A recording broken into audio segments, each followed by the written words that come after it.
Bonjour à tous, alors dans cette vidéo, je vais vous corriger le 40, page 124. Alors, soit la fonction f définie sur R privée de moins 2 par cette expression, une fonction rationnelle, montrer qu'elle est continue sur I, question A, et résoudre une équation f de x égale x dans I ensuite. Alors, la première chose à faire si on veut montrer la continuité d'une fonction, c'est très facile, il va falloir utiliser ses fonctions usuelles. Et donc, effectivement, une fonction rationnelle, donc c'est dans votre cours, elle est toujours continue sur son ensemble de définitions. Alors une fonction rationnelle, je vous rappelle, c'est quand on a un polynôme sur un polynôme. Et donc, vous l'écrivez, votre fonction f, elle est rationnelle, donc comme elle est définie sur I, elle va être continue sur I.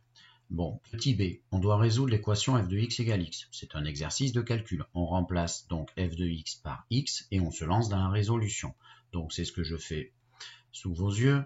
Donc f de x égale x. Alors là, il y a une première étape de transformation. Donc je vous rappelle que quand on a une quantité divisée par une autre qui doit être égale à celle-ci, on a le droit de multiplier ici à condition que ceci ne soit pas égal à 0. Et cette multiplication-là est donc égale à ceci. Donc je vais vous mettre des petites remarques par rapport à ces calculs, au cas où vous ayez du mal. Donc déjà, on va pouvoir faire cette manipulation parce que x plus 2 est différent de 0 ici, car x est différent de moins 2. Je vais pouvoir, ici j'ai une quantité non nulle. Et ensuite, c'est ce que je vous disais à l'instant, quand A sur B est égal à C, vous multipliez de chaque côté par B. Donc ici, en multipliant par B, il ne reste que A. Et à droite, on obtient C fois B. On obtient une équation équivalente quand on multiplie de chaque côté les membres par le même nombre non nul. Donc, je ne m'en suis pas privé. X plus 2 fois X se retrouve dans un des deux membres est égal à 2x plus 1. Ensuite, je développe tout, vous développez tout, et vous allez arriver à la petite équation x au carré égale 1, ou alors x au carré moins 1 égale à 0. Mais moi, x au carré égale 1, j'ai pas besoin de l'outil delta, c'est x fait soit moins 1 ou 1, d'où l'ensemble des solutions. On continue. Question suivante, petit c. Montrer que f est croissante sur R privé de moins 2. Alors, encore une fois, c'est une question de variation. On me dit en plus qu'elle est croissante, on me donne le résultat. Donc, il va falloir que je fasse, comme d'habitude, le même protocole. Dérivabilité de la fonction sur l'intervalle d'étude. La dérivée à calculer, son signe et sa déduction de variation. Et ici, vous avez même le résultat. Donc, si f est croissante, on peut déjà anticiper que ma dérivée devrait toujours donner du positif sur l'intervalle d'étude.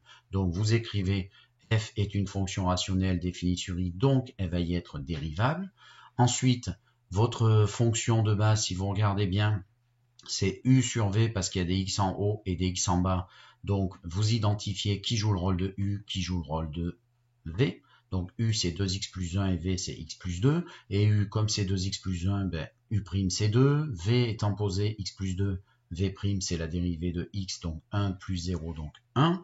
Et ensuite, vous sortez la formule globale de la dérivée de u sur v, qui est u'v moins v'u, faites-y attention, sur v carré.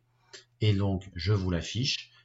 F', c'est donc, vous récitez votre cours, et maintenant, vous n'avez plus qu'à remplacer les V là où ils se trouvent, vous voyez, les V qui sont ici, les U', etc., comme vous faisiez en première. Ensuite, faites attention dans la deuxième partie, une fois que vous avez bien complété, il y a des distributions, et surtout, une de vos erreurs habituelles, le moins. Le moins qui est ici, il va enlever tout le calcul de la multiplication prioritaire. Mais comme ici, on a x1, c'est comme si on enlevait finalement que le 2x plus 1. Donc, 2x ici, obtenu par distribution, moins 2x va s'éliminer. 2 fois 2, 4, moins 1 fois 1, 4 moins 1, 3. Et du coup, on obtient une écriture 3 sur x plus 2 au carré. 3, son signe, c'est supérieur à 0 tout le temps sur R, donc sur I. Ça, c'est supérieur à 0 sur I aussi.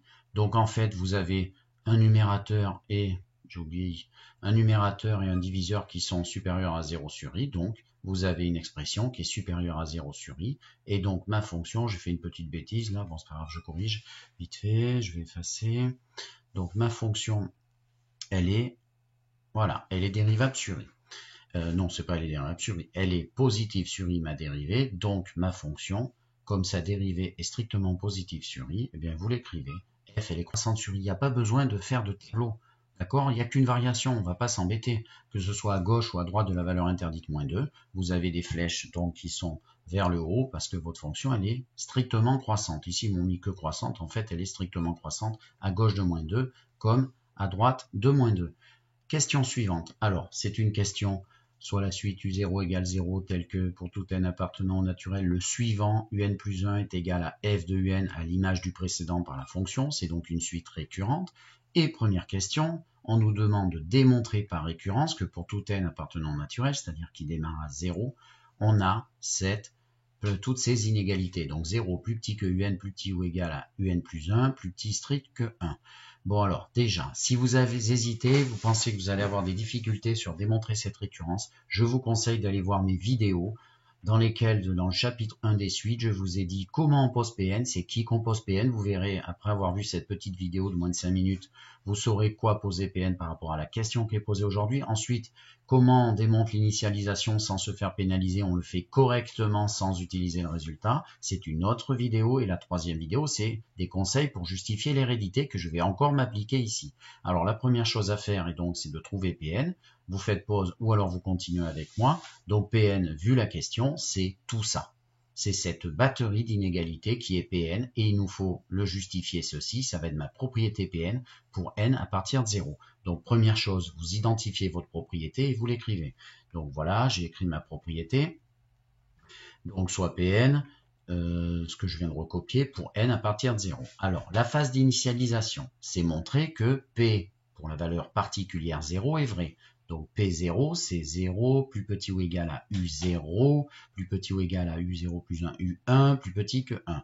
Donc si je veux montrer que ceci, tout ça, toutes ces inégalités sont vraies, il faut que je vais faire comme je vous ai déjà dit dans cette vidéo, je vais calculer séparément toutes les quantités et constater qu'effectivement, pour n égale à 0, j'aurai bien 0 plus petit que U0, plus petit que U1, plus petit que 1, attention, c'est le constat, il ne faut pas l'écrire au départ.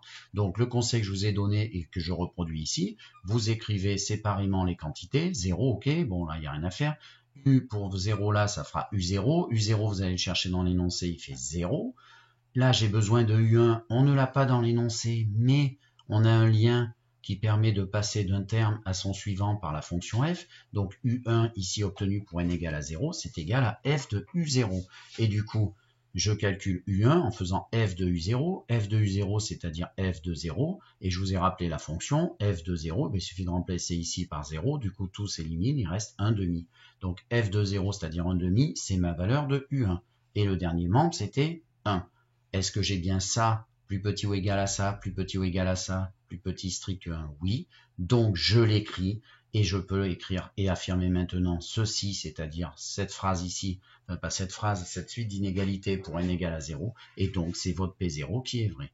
Ensuite, l'hérédité, eh bien c'est toujours pareil, la deuxième phase d'une récurrence c'est l'hérédité, il y a toujours de la rédaction au départ, donc vous mettez votre rédaction, supposons que Pn soit vrai pour un entier n à partir de 0, et montrons qu'alors Pn plus 1 le sera. Le but c'est de montrer que si Pn est vrai qu'on va utiliser, je vous l'ai marqué ici, donc je mets ce que je vais utiliser, j'ai réécrit ma propriété Pn qu'on a supposée ici, et mon objectif ça va être de démontrer qu'alors Pn plus 1 va l'être vrai. Alors maintenant, comment fait-on pour passer de ceci à la même suite d'inégalités, mais à la place dn, on veut dn plus 1, et à la place dn plus 1, du coup dn plus 2. En gros, il faut que je passe de un à son suivant, un plus 1, et de un plus 1 à son suivant, un plus 2. Comme je vous l'ai dit dans cette vidéo pour justifier l'hérédité, eh bien regardez ce qu'on vous donne dans l'énoncé. Il y a ici un lien, et le seul lien qu'on ait pour passer d'un terme à son suivant, c'est d'utiliser la fonction f. C'est elle qui va vous permettre de passer d'un terme à son suivant. Et donc, pour utiliser la fonction f, il suffit de connaître sa variation. Alors, je vous mets des petits rappels sous les yeux. Et donc, f, je vous rappelle qu'on a montré qu'elle était croissante sur l'intervalle i. Et donc, l'intervalle i, c'était tous les nombres, enfin, sauf en moins 2, à gauche et à droite de moins 2. Et là, l'action se passe entre 0 et 1. Donc, si f est croissante sur i, elle est croissante. Et donc, aussi, sur un intervalle plus petit inclus dans i, c'est-à-dire 0, 1. J'ai pris le 0 pris et 1 pas pris parce que ici, c'était le cas, hein, mais c'est pour histoire d'être cohérent. Hein. Alors, je vous rappelle également ce qui est marqué là, parce que vous vous demandez pourquoi on va utiliser une fonction f, mais parce qu'en fait, si a est plus petit que b, et que vous avez affaire à une fonction croissante, les images de a et les images de b vont être dans le même ordre. C'est ce que je vous ai écrit ici en vert. L'avantage d'avoir une fonction croissante ou décroissante, c'est qu'elle nous renseigne sur l'ordre des calculs qui s'opèrent. C'est-à-dire si a est plus petit que b au départ, eh bien les images seront dans le même ordre pour une fonction croissante et dans l'ordre contraire pour une fonction décroissante. Donc en fait, vous voyez, le but de la question précédente où on nous demandait d'étudier les variations de la fonction, il était là.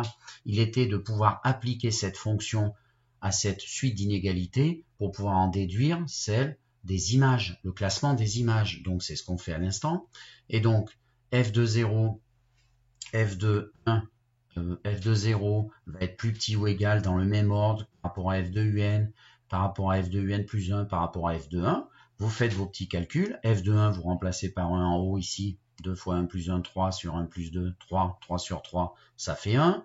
L'image de un plus 1, ben c'est justement le terme suivant, le fameux lien dont je vous ai parlé tout à l'heure. L'image de un, c'est un plus 1. L'image de 0, on l'avait déjà calculé, c'était là, c'est 1 demi. Et là, j'ai écarté l'encadrement, j'ai le droit, parce qu'un demi est plus grand que 0, pour retrouver 0, plus petit qu'un plus 1, plus petit qu'un plus 2, plus petit que 1, et ça, c'est ma phrase Pn plus 1. Donc, Pn plus 1 est vrai. Je viens enfin de démontrer que si Pn est vrai, ça va entraîner de manière logique, grâce à ma fonction croissante, ici, que Pn plus 1 le sera. L'avantage de la fonction, c'est qu'elle a fait tout un tas de calculs d'un bloc, si vous voulez.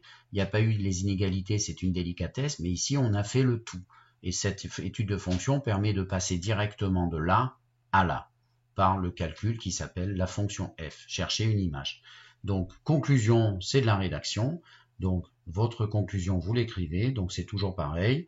0, parce que c'est ma première propriété qui a été vérifiée, est vraie. Ma propriété Pn, phase héréditaire, hérédité est héréditaire. Donc, par récurrence, on va pouvoir utiliser et affirmer maintenant que tous les termes seront plus grands ou égaux à 0, tous les termes un, eux-mêmes plus petits ou égaux à leur suivant, plus petit strictement que 1 à partir de n égale à 0.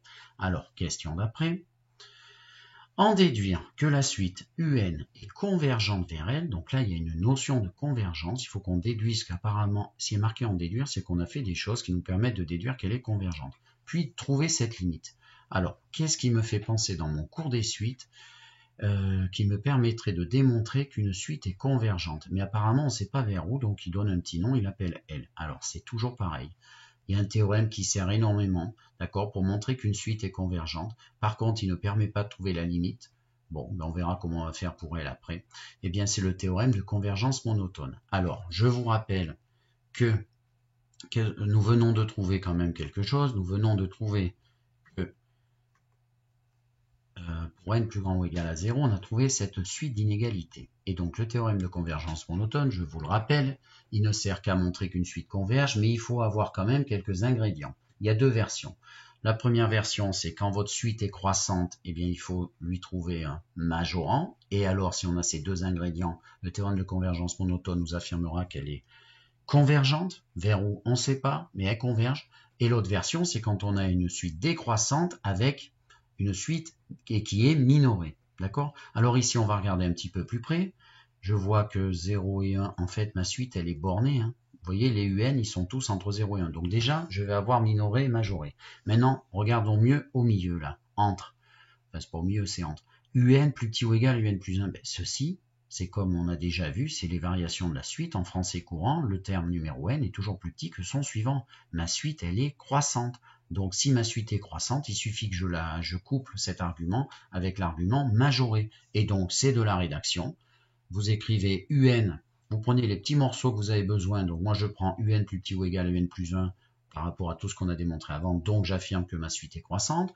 Attention, vous prenez toujours UN. Hein, n'écrivez pas UN plus 1 plus petit que 1. Vous écrivez UN. Il y aura toujours UN dans votre suite, là, dans votre inégalité. Donc UN est plus petit que 1, donc UN est majorée. Je ne mets pas par 1 parce que ce n'est pas forcément la limite, j'ai pas envie de commettre une erreur, mais elle est majorée. Et donc, d'après le théorème de convergence monotone, la suite UN va donc converger vers un réel que nous pouvons nommer L. Il appelle L comme limite, sûrement la première lettre du mot limite, mais on ne sait pas qui c'est. Alors, comment on va faire pour trouver la limite de cette suite? Alors, il y a deux façons. Soit vous avez l'écriture explicite de la suite et vous faites des calculs de limite, et là, c'est pas le cas, on n'a rien du tout, d'accord? Soit vous avez une suite récurrente et il faut que ça vous inspire. Le fameux théorème du point fixe. Qu'est-ce que dit ce théorème du point fixe? Donc, vous irez voir une vidéo bleue quand je l'aurai construite, mais le théorème du point fixe, il dit que si on a une suite récurrente, c'est-à-dire définie par un plus 1 égale f de un, et qu'on a donc la fonction qui fait le lien entre précédent et suivant. Si votre fonction est continue en L, alors la limite est une des solutions de l'équation f de x égale x. D'accord? Donc, ça me fait penser à ce qu'on a déjà fait d'ailleurs dans une question un peu plus... Tout à l'heure, c'était la question 1b, on a résolu l'équation f de x égale x. Et donc, je vais partir avec ce théorème. Donc, il vous faut une suite récurrente, c'est le cas, puisqu'elle a été définie ainsi. Et donc, on a un plus 1, c'est une fonction de un. Et ma fonction, il faut qu'elle soit continue en L. Alors, je vous rappelle, on avait dit qu'elle était continue là. Et d'ailleurs, on vous avait posé la question en tout début de problème. Donc elle est continue ici, donc elle va forcément être continue en L. Alors là, certains se disent, mais comment peut-on savoir qu'elle est continue en L alors qu'on ne sait pas qui c'est? Ne vous affolez pas, vous allez parler de continuité globale, et ce qui compte, c'est, on sait que L, par exemple, ici, vous voyez comme la suite, tous les termes de votre suite, ils sont entre 0 et 1, et bien forcément, votre limite, vous prenez avec des inégalités non strictes, hein, votre limite, ça va être un nombre de 0 à 1, c'est certain.